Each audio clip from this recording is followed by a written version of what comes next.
Greetings, one and all. Before I launch into my weekly monologue, bear with me while I remind you of my patreon.com site upon which so much depends. It's by signing up, paying up, joining up with my site on Patreon that you show real practical financial support for this channel and what I try to do here. It costs about the price of a cup of coffee every month, but in return you get early access to all my new content. You also get exclusive access to other content. It's just not available elsewhere. There's competitions with prizes. There's also the opportunity to be in contact with like-minded people. It's a great site, I say, so join up. Make it better by being there. Okay, now for the monologue.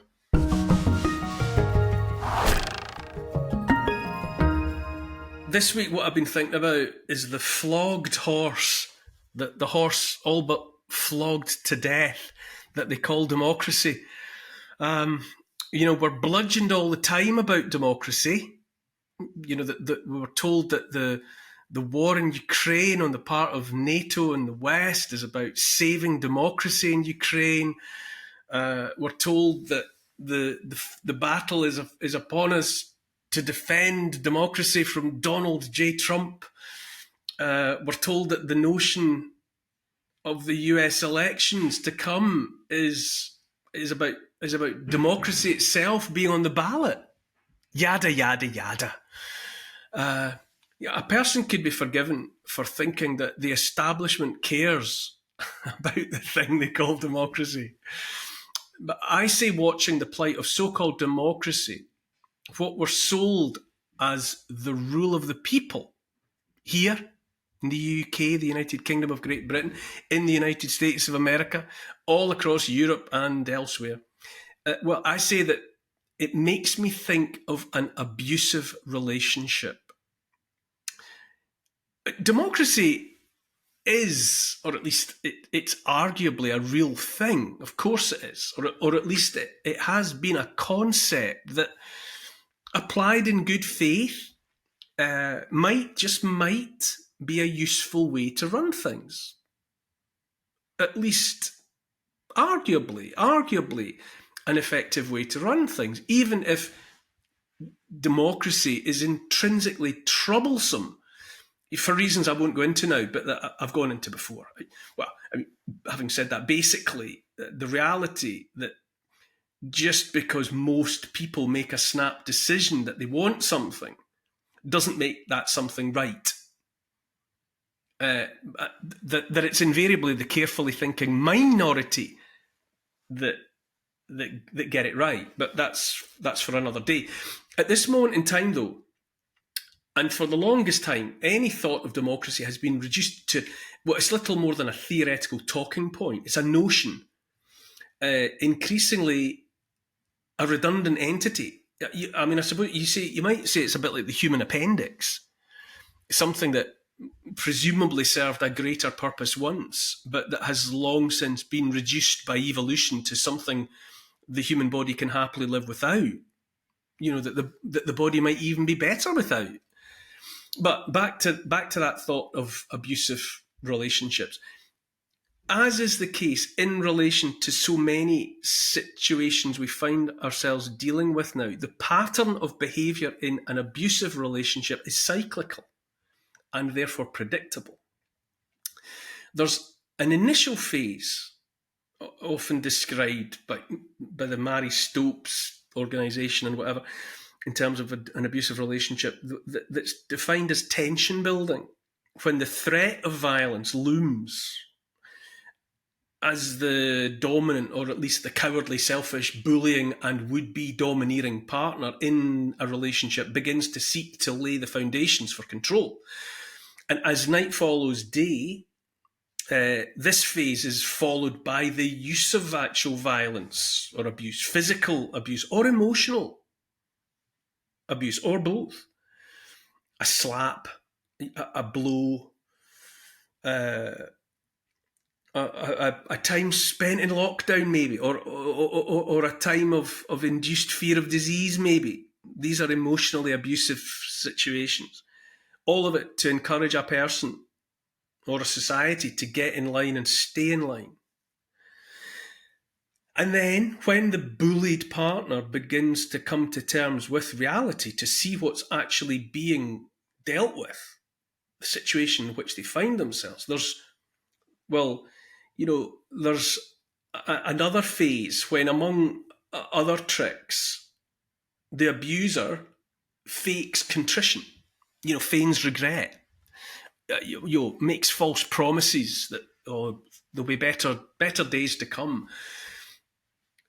And often, in the midst of it all, the abuser simultaneously seeks to make the victim accept much or even all of the blame for the past and present unpleasantness. You make me do these things. I don't want to do these things, but I do because I love you. That's the line. And I say the signs are that when it comes to the relationship here in the West between citizens and the establishment,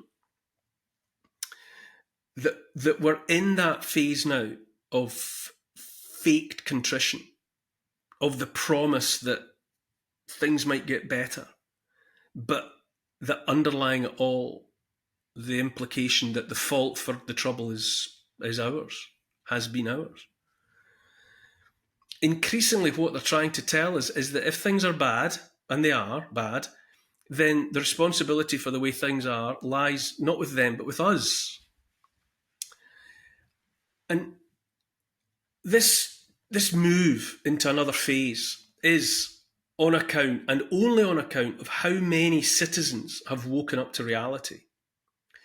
The abuse by the abuser has reached such a pitch that only the willfully blind might, continue to deny or ignore it.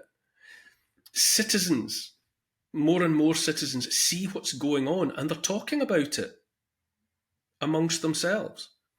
As Evelyn Waugh put it in Men at Arms, quote, "The enemy at last was plain in view, huge and hateful, all disguise cast off," close quote.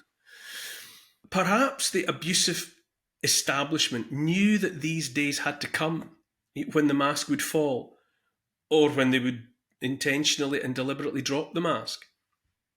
Or perhaps not. Perhaps they hoped, planned to remain out of sight. But either way, we've entered a new phase when so much is obvious, even acknowledged. The real world examples of fallen masks, of people awakening to the problem, are all around. And I say, look at Germany right now. Once mighty Germany, the industrial powerhouse of Europe, now on its knees, broken, flooded with immigrants, 1 million plus, deindustrialised, the Nord Stream pipeline blown up, cutting itself off from affordable energy, the standard of living in free fall. And there've just been regional elections where voters in larger numbers than last time, which is to say more people turned out to vote than voted in the last regional elections, more people than before putting their faith in populist parties like AfD, which is an acronym that stands for Alternative for Germany. Any rational observer can see that AfD is just centrist. It stands on a platform of rule of law, objection to uncontrolled mass immigration.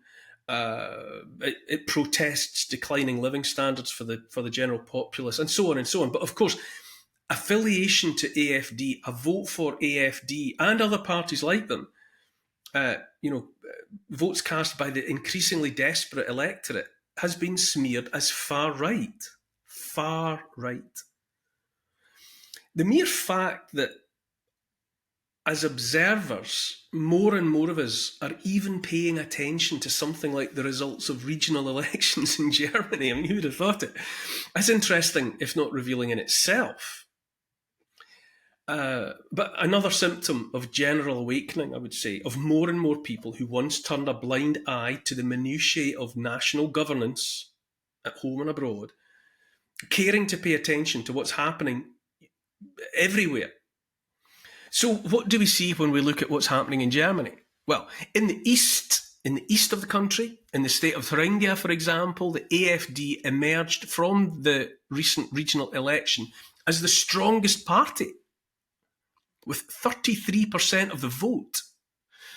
This put them 9 points ahead of the conservative CDU party and way ahead of any of Germany's 3 governing parties. Now, the establishment in Germany, aided and abetted by the mainstream media there, has felt entitled to say, and I'm not making this up, that while 33% of the electorate in Thuringia voted for the AFD, the 11% who voted for so-called leftist parties and for the establishment parties, that 11% was democratic, while those that voted for AFD were not democratic. That's the line that's being fed to the people.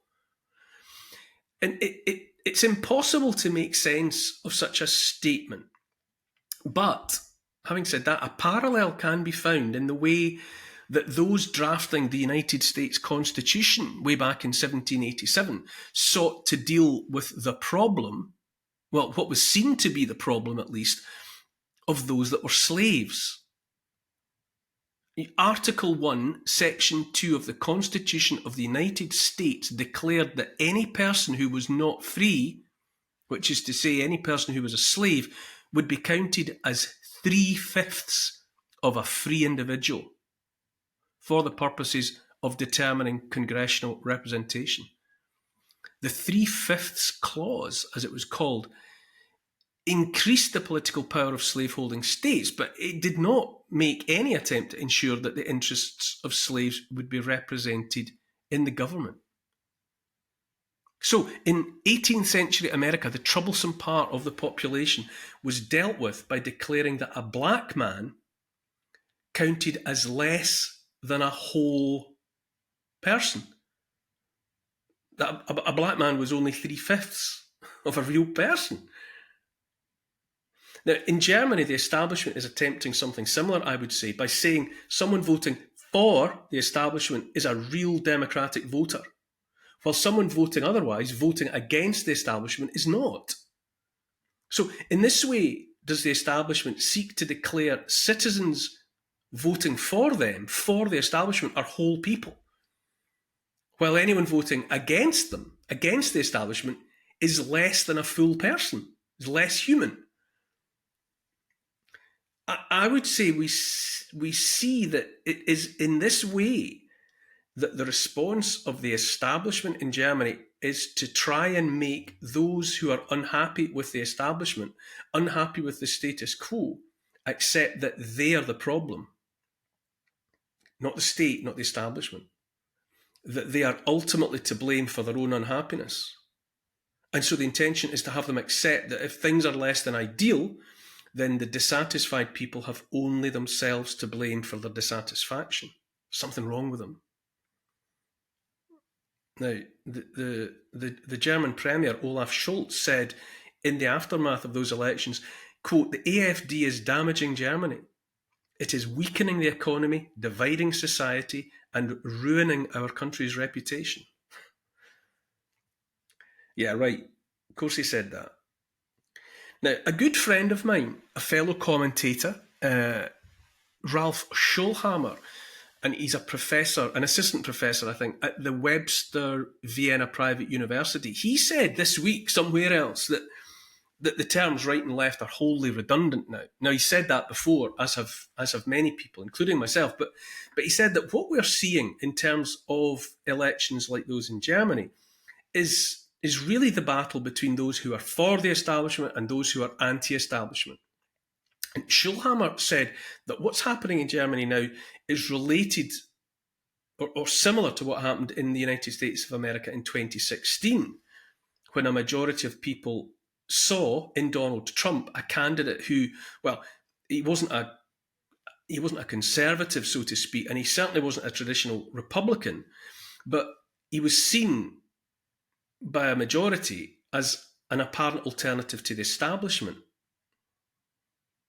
Now, part of the nature of democracy and it might ultimately be the most important part of democracy, is the idea that the people can vote out the establishment.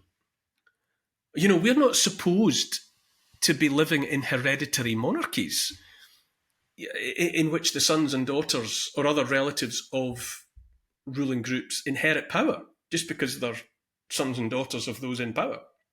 You know, when Hillary Clinton and Jeb Bush squared up against each other in 2015, you know, before the advent of Donald Trump, Hillary, wife of Bill, and Jeb, brother of George W. Bush, that was an example of those that already had power seeking to perpetuate that power as though it was their divine right.